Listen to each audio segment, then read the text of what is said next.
Bagong Pilipinas is now being slowly born. This is a time of birth pains, sadly of opportunism, blatant attempts of destabilization, and last ditch to cling to the rapidly disappearing past. But we must be resolute. We must hold on. We cannot turn back.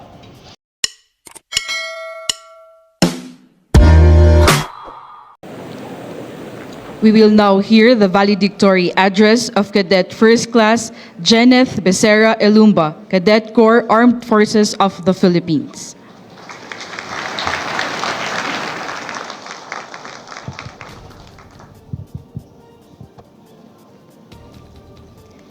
First of all, I want to express our deep appreciation to the President of the Republic of the Philippines and Commander-in-Chief of Armed Forces of the Philippines, His Excellency Ferdinand R. Marcos Jr. To the Superintendent, Philippine Military Academy, Lieutenant General Rowan S. Tolentino, Philippine Army, along with the other senior officers gathered here today. Good morning, or in our dialect, Maradyaw na buntag sa ato tanan. Being declared the valedictorian of our class is both an honor and a privilege, but it also carries a significant responsibility. Throughout my cadetship, I simply focused on enjoying the experience, never imagining that I would have the opportunity to deliver a valedictory speech in front of the President, our Superintendent, and the entire class. Undoubtedly, perseverance and unwavering determination have propelled me forward. However, I must acknowledge that none of these accomplishments would have been possible without the support of my Tatay Valid, Mama Inday, Uncle Bambi, and his family, to my buddies, squad leaders, to my first class. And I am also deeply grateful to my underclass buddies, to my squad mates, and bong to my mista, who always believed in me during moments of self-doubt. To my roommates, Doom, Stavo, Mesa, the last DM Caps, Gauros, my strongest, Foxmates, tactical officers, non-commissioned officers, instructors, mentors, and our class advisor, Colonel Afan. Your help during my most challenging times has been truly invaluable. Most importantly, my heartfelt gratitude to the Almighty God for the strength, guidance, knowledge, and wisdom bestowed upon each and every one of us. Throughout our cadetship, our class has been commonly known as the pandemic babies, since we began our plebhood year during the rise of the COVID-19. This period was marked by the introduction of various protocols and safety measures to combat the pandemic, resulting in a distinctive reception rites quite unique among the other classes. We diligently adhered to social distancing guidelines and made face masks, face shields, and hand sanitizers an integral part of our basic load.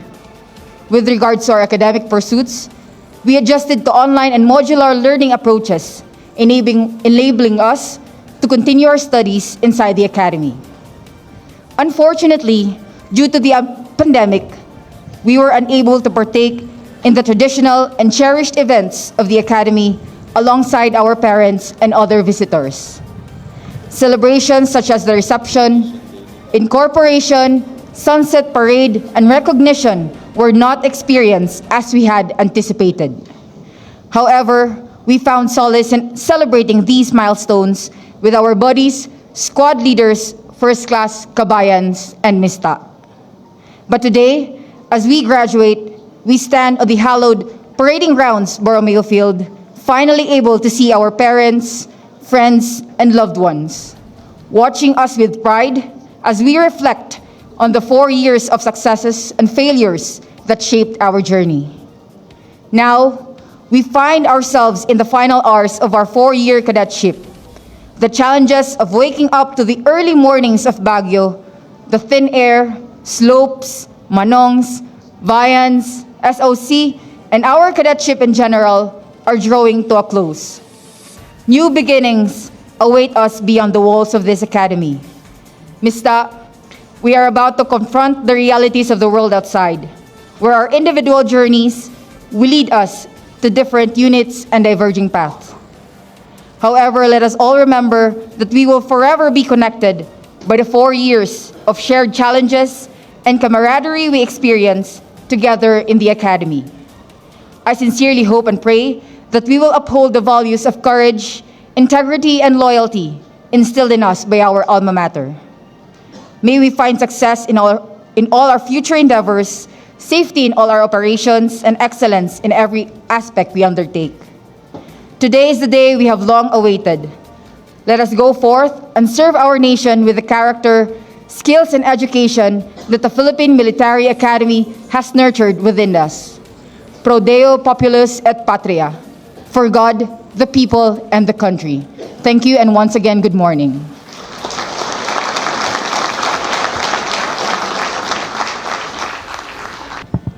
Pursuant to Section 31 of the National Defense Act as amended, you are hereby commissioned as second lieutenants or ensigns in the regular force, Armed Forces of the Philippines. Congratulations.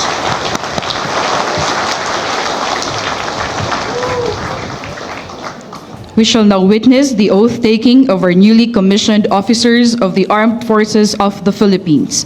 The Chief of Staff, Armed Forces of the Philippines, General Romeo S. Browner Jr., Philippine Army, will administer the oath. Mangyaring itaas ang kanang kamay at sumunod sa akin. Ako sabihin ang inyong pangalan, na itinalaga sa katungkulan bilang ay taimtim na nanunumpa na tutuparin kong buong husay at katapatan sa abot ng aking kakayahan ang mga tungkulin ng aking kasalukuyang katungkulan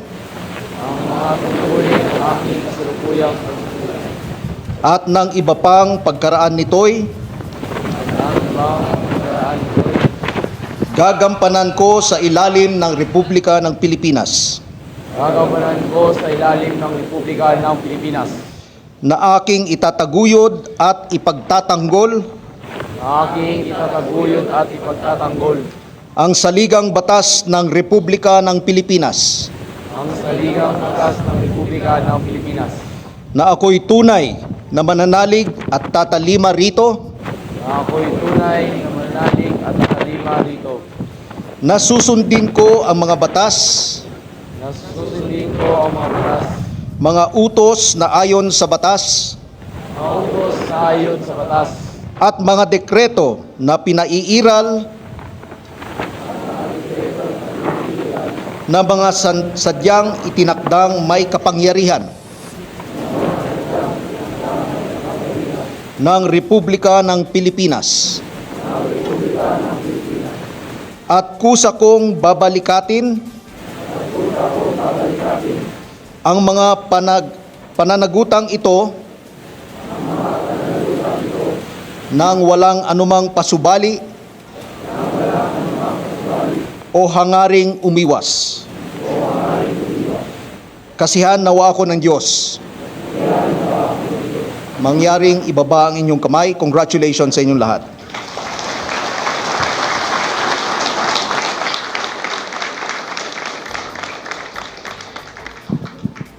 The members of PMA class of 2024, after having been declared graduates of the Philippine Military Academy, are now alumni of this revered institution. They shall now take their oath of membership to the PMA Alumni Association Incorporated. To administer the oath is the chairman of PMAAI, Cavalier Raul Gonzalez. PMA Bagong Sinag class of 2024, please raise your right hand and repeat after me. I state your name. Having been accepted as a regular member of the Philippine Military Academy Alumni Association Incorporated,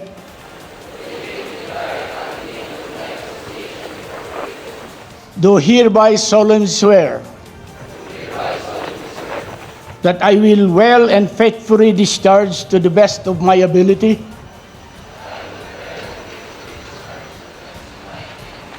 the duties and responsibilities as member thereof,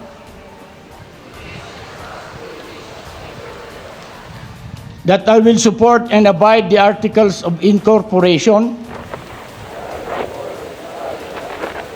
and bylaws of the Association, obey the rules and regulations promulgated by this Board of Directors,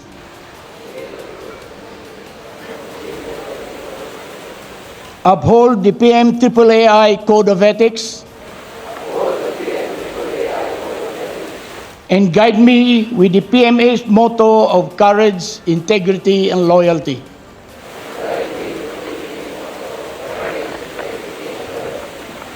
And I impose voluntarily upon myself this obligation without mental reservation. So help me God. Bring down your hands, please. Congratulations and welcome to the association.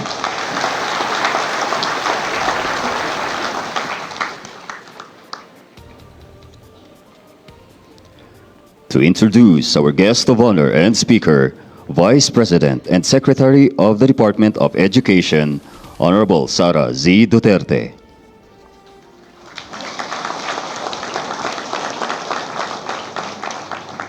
Ladies and gentlemen, the President of the Republic of the Philippines and the Commander-in-Chief of the Armed Forces of the Philippines, His Excellency Ferdinand R. Marcos Jr.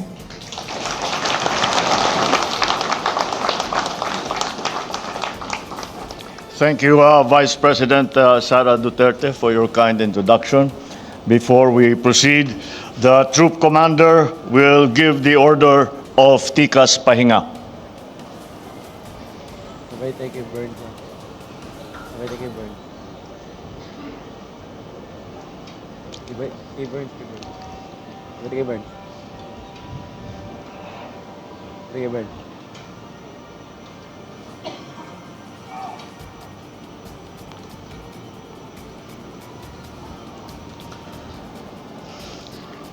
The Australian Ambassador to the Republic of the Philippines. Oh, please take your seats. The Australian Ambassador to the Republic of the Philippines, Her Excellency He Kyong-Hu. The National Defense Secretary, Gilbert Chidoro Jr., the other members of the Cabinet who are here present, the Armed Forces of the Philippines Chief of Staff, General Romeo Browner, and the Major Service Commanders, Philippine National Police General Romel Francisco Marbil, Philippine Coast Guard Admiral Ronnie Hill Galvan,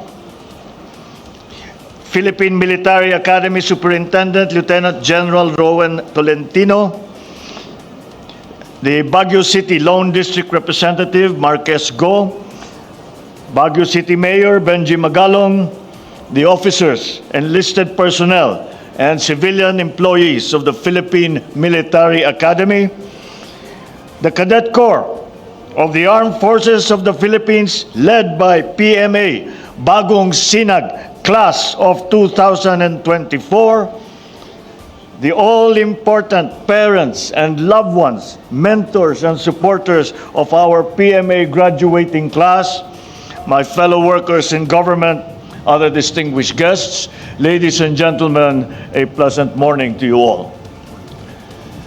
Today, I extend my congratulations to the 278 strong graduating cadets of the Philippine Military Academy's Bagong Sinag Class of 2024. We are proud to see you parade as cadets for the last time.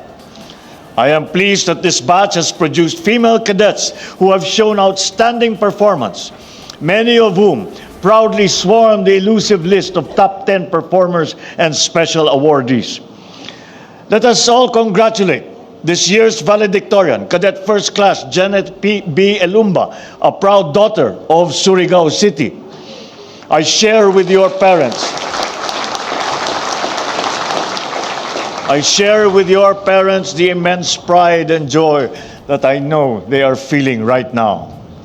Tomorrow, it will be the people's turn to welcome you on your first tour as commissioned officers. Sa pagbaba ninyo sa kanila, alam kong dala-dala ninyo ang tanglaw ng bagong sinag na akma ninyo ipinangalan sa inyong hanay. The race that will not only blaze the path of your careers, but will illuminate the good, defeat the darkness, and be a source of enlightenment.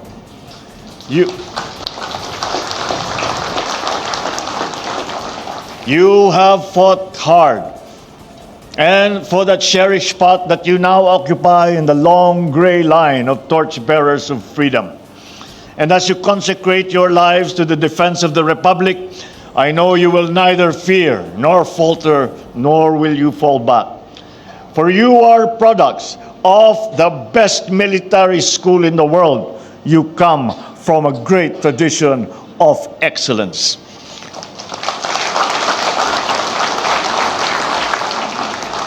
This academy has not only trained you to be proficient in warfare, but to be the champions of the welfare of our people.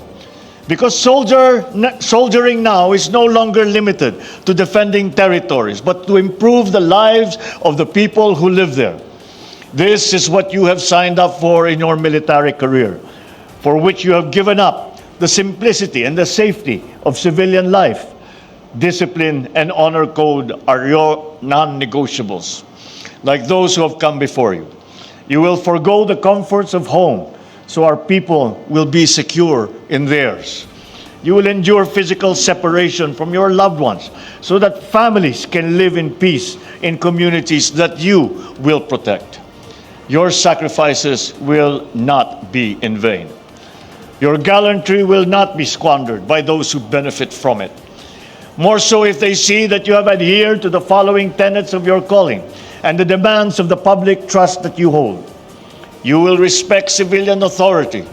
You will protect the life and liberty of our people. You will defend the sovereignty of the state, and you will ensure the integrity of the national territory. You will abide by these words, even in the most trying of circumstances. When rations grow thin, morale is low, let these words continue to sustain you. It is this very sense of mission which makes your profession most noble. And you have answered the call to serve at a crucial time in our nation's great and storied history. Akmang-akma ang pangalan ng inyong bagong sinag sa isinusulong nating adhikain ngayon na Bagong Pilipinas. Both are excellent battle cries. For when we say Bagong Pilipinas, we do not only mean a great nation yet to come. We also refer to a great nation that we are actively building one day at a time. Bagong Pilipinas is now being slowly born. This is a time of birth pains, sadly of opportunism, blatant attempts of destabilization, and last ditch to cling to the rapidly disappearing past. But we must be resolute. We must hold on. We cannot turn back. The people can see and feel the progress and peace which we have worked on for the past 2 years. The Southern Front has been relatively quiet. Development has replaced the blast of bombs and cannons and booms. What we are facing now are a blatant disregard of international accepted principles and deployment of weapons of mass destruction by parties who seek to drive a wedge between a united citizenry. But people are not fooled. They can see through such schemes. So these attempts to divert our attention and dissipate our energy, better spent on making the country, should not draw us away from the urgent tasks ahead. And that is to keep our people safe in their homes, our territory secure, our defenses against threats strong, and our democracy stable. You are now inductees in the national effort to attain the following. Against parties whose fossilized ideas have been rejected by a people tired of war, no quarter will be given. but we offer peace of the principled kind that will uproot the causes of social discontent. Against intruders who have been disrespecting our territorial integrity, we will vigorously defend what is ours, but our conduct always guided by law and our responsibility as a rules-abiding member of the community of nations. Against evolving threats that harm our people and corrode social and political trust, we will be adept, we will be flexible, and we will be ready in repelling such things. So to carry this out, our future cadets will have to be ready. To the PMA instructors, I recognize your hard work in providing responsive military education and ensuring that our cadets are equipped to become worthy protectors of our state. The PMA has long been a reliable institution in nation building. However, in this time of great complexity, the PMA needs to step up and take on the task of ensuring that the next generation of leaders in the country are ready for the emerging and future challenges. So I direct the DND and the AFP leadership to review the PMA curriculum to ensure that our cadets will be equipped with the 21st century skills necessary to counter conventional and asymmetric threats.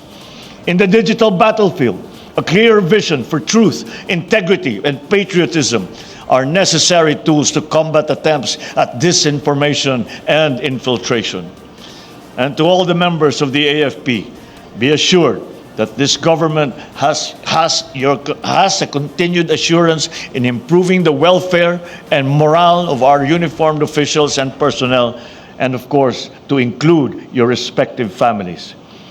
Kaisa ang lakas ng bagong sinag, sama-sama tayong maglalakbay tungo sa inaasam na mas mapayapa at maunlad na bagong Pilipinas. Once again, a snappy salute to the brave men and women of the bagong Sinag class of 2024. Mabuhay ang Philippine Military Academy, mabuhay ang Republika ng Pilipinas.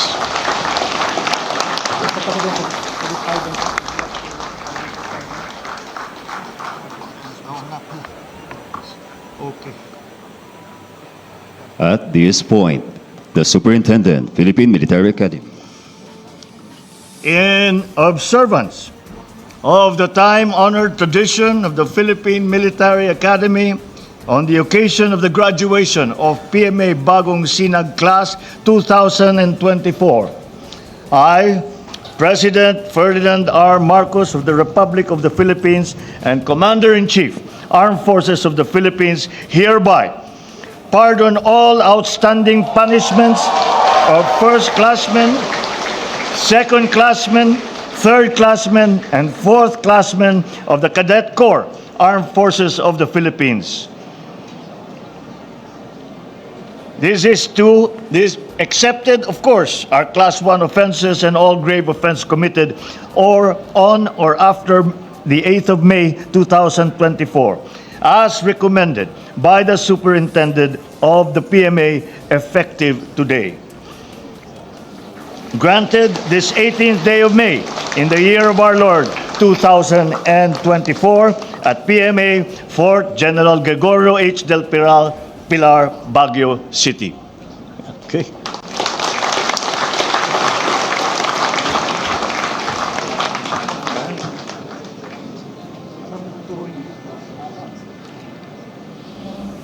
At this point, the Superintendent, Philippine Military Academy, will present a memento to our guest of honor and speaker. The shaku is a military headdress used by the PMA cadets with full dress uniform for ceremonies and formal activities. It symbolizes military prestige essential in shaping cadets' aspirations towards becoming esteemed military officers.